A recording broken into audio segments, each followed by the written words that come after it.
Hi guys, எங்கள் அப்பா கடலுக்கு போய் கடல் எள்ளி பூச்சி பிடிச்சிட்டு வந்தேன். அதில் கீழே உள்ள துவாடை பிச்சுக்கிட்டு நல்லா க்ளீன் பண்ணிக்கிடணும்.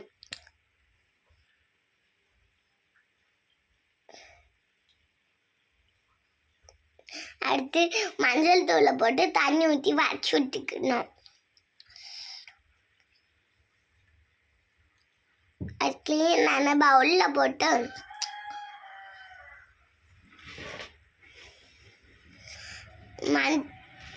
மசாலாவை போட்டு கிண்டி விட்டுக்கணும். மசாலா போட்டு உப்பு போட்டு அரை மணிக்கூர் கிண்டி விட்டுக்கணும்.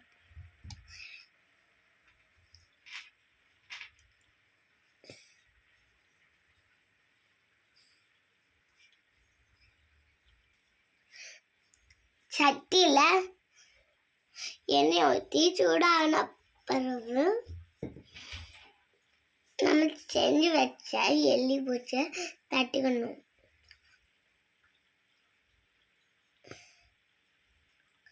அது கலர் மாதிரி நல்லா பொரிஞ்ச பிறகு அதை கிண்டி விட்டுக்கணும்.